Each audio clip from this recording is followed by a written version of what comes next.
시청자 여러분 안녕하십니까? VOA 뉴스투데이 시작합니다. 러시아를 방문한 마이크 폼페오 미 국무장관은 북한 비핵화를 위한 유엔 대북 제재의 완전한 이행을 강조했습니다. 세르게이 라브로프 러시아 외무장관은 대북 안전보장 제공의 필요성을 역설했습니다. 첫 소식 조은정 기자가 보도합니다. 취임 후 처음으로 러시아를 방문한 마이크 폼페오 국무장관은 블라디미르 푸틴 러시아 대통령과 만나 북한 문제 등에 대한 협력을 언급했습니다. But some of our cooperation has been excellent on North Korea, on Afghanistan. We've done good work, counterterrorism work together. 그러면서 국제 문제에 대한 일부 견해 차이가 있지만 접점도 있다며 양국이 협력을 강화해야 한다고 말했습니다. 폼페오 장관은 앞서 세르게이 라브로프 외무장관과 회담한 뒤 공동 기자회견을 통해서는 북한 비핵화를 위한 완전한 대북 제재 이행, 또 러시아의 협력을 강조했습니다. I underscored that we must maintain full implementation of the UN sanctions until the final fully verified denuclearization of North Korea is achieved. And our two teams have been working very closely together on this in a very productive fashion. 이어 비핵화라는 최종 목표에 두 나라가 동의했다고 밝혔습니다. We also discussed North Korea and its nuclear program. The United States and Russia agree on the goal of the denuclearization and will continue to discuss it. 라브로프 외무장관은 미북 대화의 진전을 지지한다면서도 비핵화의 범위는 한반도 전체여야 한다고 지적했습니다. 또 동북아 평화와 안정을 위한 견고한 체제 구축을 추진해야 한다면서 북한이 원하는 것은 체제 보장이라고 강조했습니다. Отметили, что руководство Корейской Народно-Демократической Республики ожидает соответствующие гарантии безопасности своей страны в ответ на шаги по денуклеаризации. 또 지난 3일 푸틴 대통령이 트럼프 대통령과의 전화통화에서 지난달 북러 정상회담 결과에 대해 설명했다고 전했습니다. 북러 정상회담 직후 푸틴 대통령은 북한은 비핵화 상응 조치로 체제 안전을 원하고 있다고 밝힌 바 있습니다. 폼페오 장관은 앞서 북한의 최근 미사일 발사는 북러 정상회담 이후 벌어졌다며 러시아 연관성을 지적하기도 했습니다.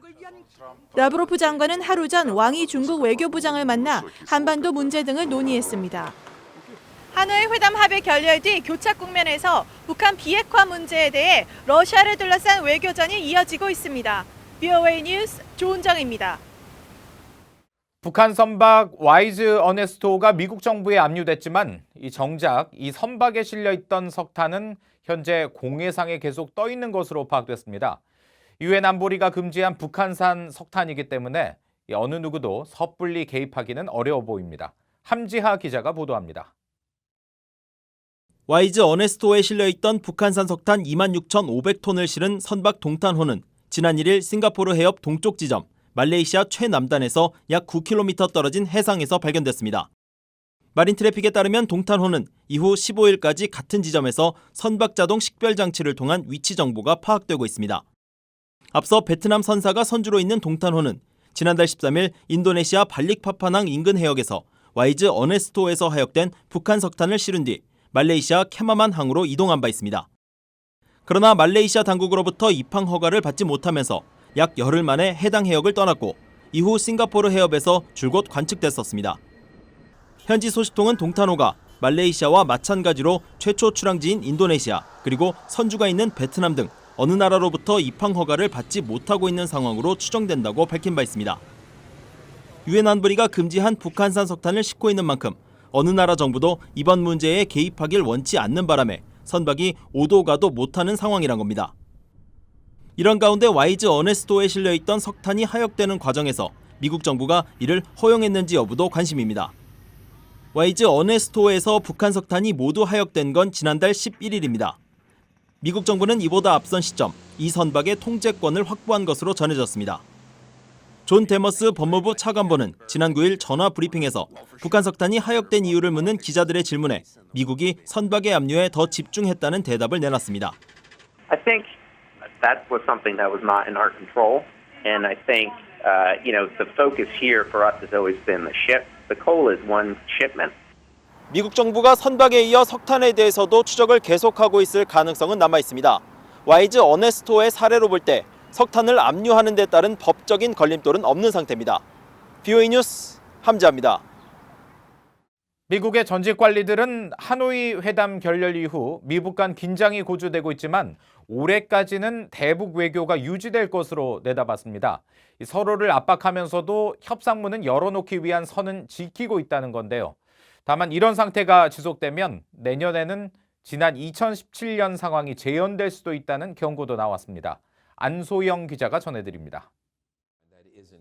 로버트 갈루치 전 국무부 북핵 특사는 북한이 올해 연말까지는 더 큰 도발을 강행하면서 미국과의 대화 분위기를 깨지는 않을 것이라고 전망했습니다.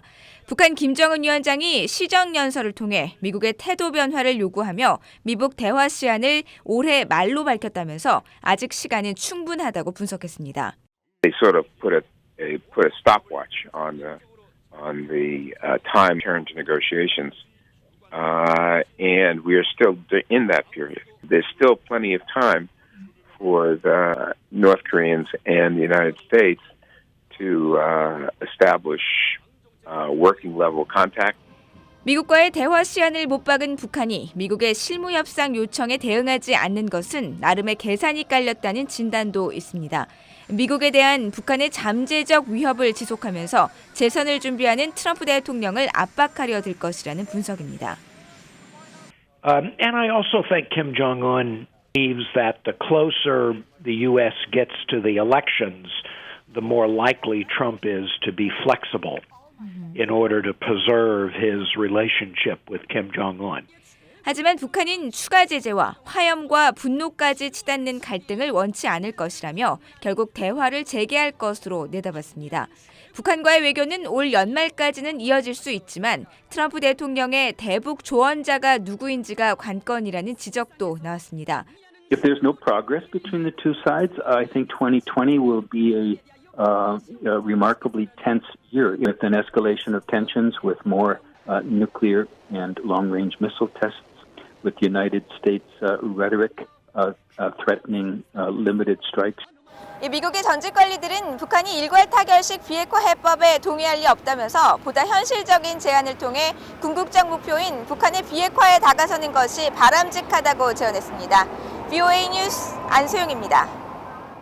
크리스 쿤스 민주당 상원 의원은 북한 김정은 위원장이 싱가포르와 하노이 회담에서 한 비핵화 약속에서 멀어지고 있다고 지적했습니다. 미 외교협회가 14일 주최한 대담에 참석한 쿤스 의원은 북한은 우라늄 농축 시설과 핵무기에 대한 신고 등 비핵화를 위한 진정한 노력들을 보이지 않고 있다면서 이같이 밝혔습니다. 같은 날 허드슨 연구소가 주최한 대담에 참석한 리즈 체니 공화당 하원 의원은 김정은은 미국이 북한에 지시할 수 있는 어떤 것보다 핵무기가 더 중요하다고 결정한 것 같다고 말했습니다. 체니 의원은 그러면서 미국이 최대 압박을 가해 북한에 비핵화하지 않으면 국제사회에서 완전히 차단될 것을 명확히 해야 한다고 강조했습니다.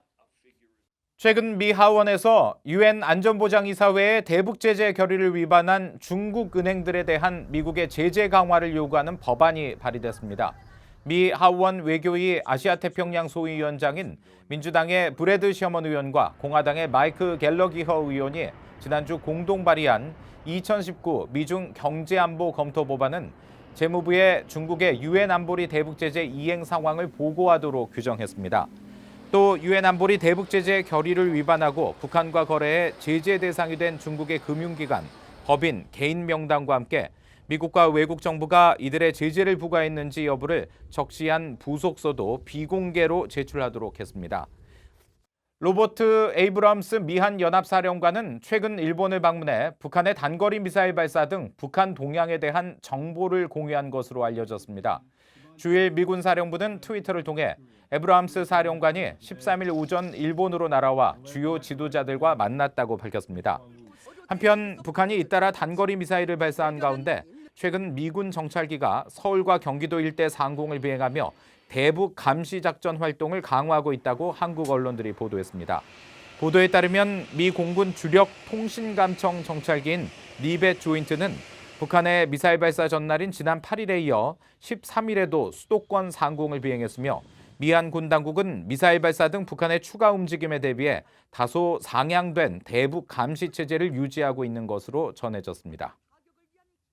이상으로 VOA 뉴스투데이 마칩니다. 함께해 주신 여러분 고맙습니다.